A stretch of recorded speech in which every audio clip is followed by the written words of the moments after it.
An English educator, Linda Sinclair is 50 years of age and single. She has no cozy individual connections other than the ones she has with her #1 writers and books she enjoys. How considerably less confounded her life is than the tumult she finds out about in writing, in spite of the way that her life could seem exhausting and tedious. She preferred basic joys in light of the fact that as a delicate young person, she had forever been distant from everyone else. She starts dating various men. As she searches for adoration, she expected to set a model for her children by picking a smart, thoughtful man. Yet she dismisses them all since she needs to mark off each container. One day, Jason came over as she was utilizing the ATM to pull out cash. Yet she didn't see him from the beginning and utilized paper shower on his eyes since she thought he was a hoodlum. Subsequent to acknowledging what she had done, she was sorry and gave him a water to chill the copying. Jason would not go to the emergency clinic since his dad worked there, and he never needed to see him. So Linda went with the choice to drive him home, rather as a method for aiding. Jason was the best essayist in her English class, so Linda was interested about his composing vocation. While they were out and about, she thought he was at that point enjoying a truly incredible lifestyle in New York City. When things didn't go as arranged, Jason's dad requested that he concentrate on regulation, something he had never needed and which had consistently given him stress. Jason recognized to Linda that he needed to be a decent essayist and that he had moved on from the theater composing program in New York. He likewise conversed with her about the play he had recently composed, yet had been not able to distribute or peruse on the grounds that she was so moved. Linda pursued the choice to help Jason. She inquired as to whether you would see any problems on the off chance that she read his play, and Jason consented to send it to the school the following day. Jason endeavored to slip a duplicate of his play into Linda's group. Yet she got him. She presented him as the best author in his English class of 2006, and a new alumni of the emotional composing program at New York College, and his appearance satisfied the whole class. Jason's dad was disinterested when Linda got some information about his child's capacity for making sensational plays. When they initially met at the rec center, he stayed uninterested, regardless of being convinced by Linda that she had gone to the play and thought it exciting in light of the fact that he believed that him should sign up for graduate school, making Linda accept that he was an impassive, unsupportive dad. Linda went through the whole evening perusing Jason's content in spite of the way that it was basically impossible to introduce the play. Linda chose to call Jason in the wake of perusing it, since it caused her to feel so moved and energized. She referenced her companion Carl, the theater teacher at the school, which gave Jason trust as she let him know how entrancing it was. She informed him that he regularly grumbled about getting a similar dramatization to prepare a large number of years, so he would be truly thankful to have something new and fascinating. She likewise expressed that he could help him in having the play delivered. Jason pursued the choice to heed her guidance. Carl was given the content to peruse, and he thought it was captivating. Carl and Linda went to the Keys office to demand subsidizing for their thought for another play.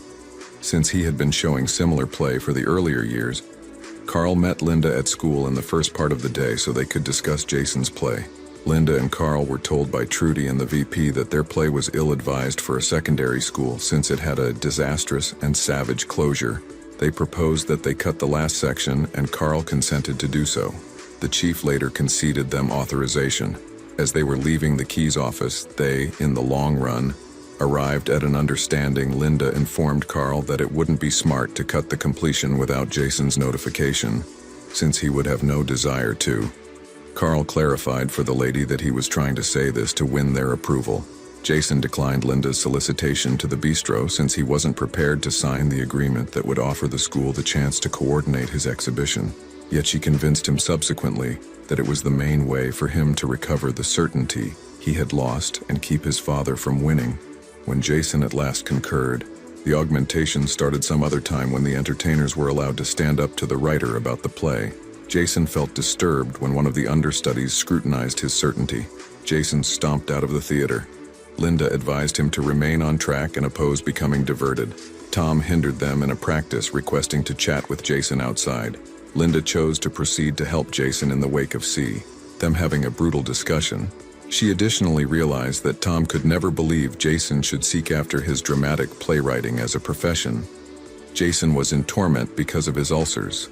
So when Linda entered her homeroom following their contention with Tom, and gave him some medication. He felt ease. They became immersed in a second, and Jason kissed Linda and gave her a table embrace.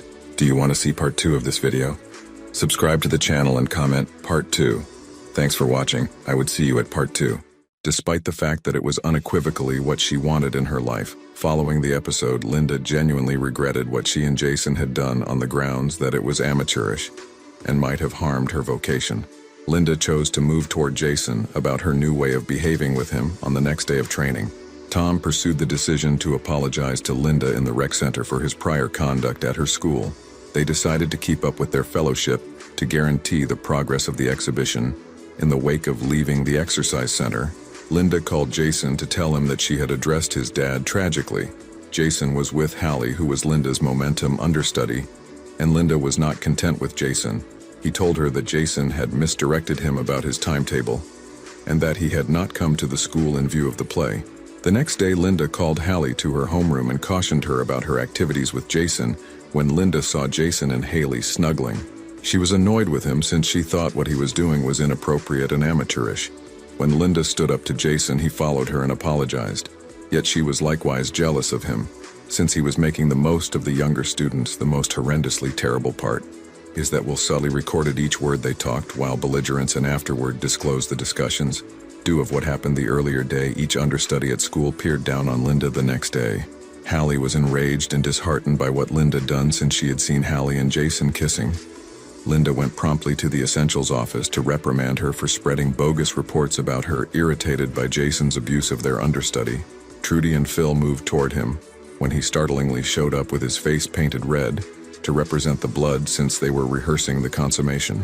This is when Phil and Trudy understood that Carl had left the consummation set up. Despite the fact that it should be changed, Linda got terminated for both the relationship and deceiving the organization. When Hallie unexpectedly played the video film demonstrating Jason and Linda's relationship at school when Jason moved toward her, while she was escaping and blamed her for lying about changing the completion. She pursued the choice to paper splash him again out of regret. She was driving while out to lunch, scouring her eyes with the very hand that had contacted the pepper shower, and she ultimately hit with a draw and blacked out. Tom needed to look at her at the medical clinic since he was the specialist on the job. She let him know that she had an unsanctioned romance with his child, and it was a one-time thing. He got frustrated. After some recuperation, she was released from the medical clinic. She ran into Tom as the attendant was taking her to the taxi, yet she would have rather not met his eyes due to what she had done. She informed him that she had been terminated, which was at that point a serious discipline for her, given that her occupation was the focal point of her universe. While he endeavored to pass judgment on her, Linda would not acknowledge Tom when he attempted to convince her that Jason's message in the play was misleading. So she left. Carl had left a voice message engaging for pardoning and help with the play, since he was experiencing a psychological episode without her. When Linda returned home, yet she disregarded him days after the fact, as she was lying on her love seat. Trudy came over and requested her help. Carl was in the emergency clinic and couldn't go to the practices, and they required her help since they had offered an adequate number of passes to produce the vital 18,000 for the school. She was allowed the opportunity to attempt Jason, yet he declined in light of the fact that he could never need to change the closure, leaving her as the sole decision. The next morning, Linda went to the theater to assume control over Carl's liabilities. She proceeded with the practices, yet Hallie was as yet discontent with her since she was the wellspring of all the difficulty, and they had changed the consummation the next night. Linda went to see Jason at his home to attempt to inspire him to consider an alternate completion, yet he denied. Linda worked the whole evening, making a consummation that would accommodate Jason's play. Carl got back from the clinic before the show and lauded Linda for filling in so honorably for him while he was away. Jason accused Linda of changing his decision during the presentation, yet she, a short time later, apologized and told him not to abandon his fantasy as a result of her misstep. Jason heeded her guidance and endorsed the arranging of the exhibition.